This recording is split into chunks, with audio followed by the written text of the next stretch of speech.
광주 한 중학교 도덕교사의 성비위 논란으로 지역사회가 시끄럽습니다. 중학생들에게 보여준 성평등 교육용 영화가 논란의 발단이 됐는데요. 이걸 두고 성비위다, 아니다라는 의견이 첨예하게 맞서고 있는 겁니다. 그동안 무슨 일이 있었고 또 어떤 것이 쟁점인지 우종훈 기자가 정리했습니다. 중학교 도덕교사 배이상원 씨가 조사를 받으러 경찰서로 들어서고 있습니다.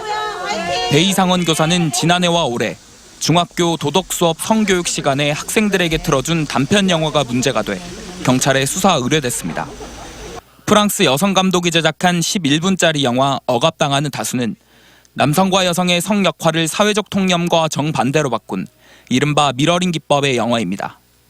여성이 남성처럼 웃옷을 벗고 달리거나 남성을 흉기로 위협해 성추행하는 장면 등이 담겨 있는데 사회의 성불평등을 꼬집기 위한 풍자였지만 이를 본 일부 학생이 수치심을 느꼈다며 배이상원 교사를 교육청에 신고한 겁니다. 광주시 교육청은 학생들 신고에 따라 배이상원 교사를 학생들과 분리 조치하고 학생들을 성적으로 학대한 의혹이 있다며 경찰에 수사를 의뢰하고 직위 해제했습니다. 하지만 당사자인 교사는 시교육청이 성교육의 취지를 충분히 알아보지도 않고 자신을 일방적으로 직위 해제했다며 억울해하고 있습니다.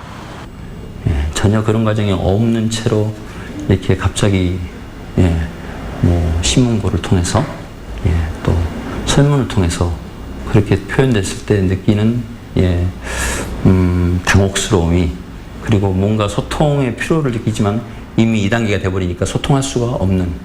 시교육청은 수업을 들은 학생들을 전수조사한 결과 10여 명 정도가 불쾌함을 느꼈다며 상대적 약자 혹은 피해자 입장에서 들여다봐야 하는 성비위 사건의 특성상 수사 의뢰는 당연한 절차라는 입장입니다. 성비위 사건의 특성이 모두 제각각이라 공정한 처리를 위해 매뉴얼과 제도를 만든 것이라며 매뉴얼대로 처분한 게 잘못이라는 도덕교사의 주장 자체가 잘못이라고 말합니다. 문제가 된 영상과 교사의 발언으로 인한 직위 해제에 대해서는 해당 교사와 교육청뿐만 아니라 시민단체들 사이에서도 시각이 엇갈리기는 마찬가지입니다.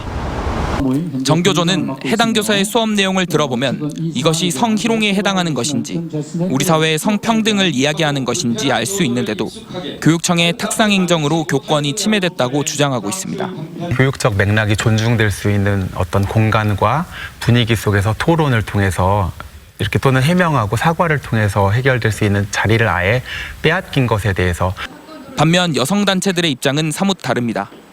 상대적으로 강자인 성인교사와 교직원 단체는 자신의 의사를 얼마든지 표현할 수 있지만 상대적 약자이자 피해자인 학생들의 목소리는 배제돼 있다며 도덕교사를 비판하고 나섰습니다. 여기에 해당 영화를 만든 프랑스 여성 감독이 사회적 차별을 없애는 데 주목하라며 도덕교사를 지지하고 나섰습니다. 누리꾼들도 SNS를 통해 도덕교사를 비난하거나 지지하면서 논란은 더욱 뜨거워지고 있습니다. 각종 지역 현안에 목소리를 내온 광주 시민단체 협의회조차 이 사안에 대해서는 일관된 주장을 내놓지 못하고 있는 것만 봐도 이 사안이 얼마나 예민하고 어려운 사안인지 알 수 있습니다. 성교육 시간의 성비위 논란에 대한 각계의 의견이 엇갈린 가운데 이제 판단은 경찰로 넘어갔습니다.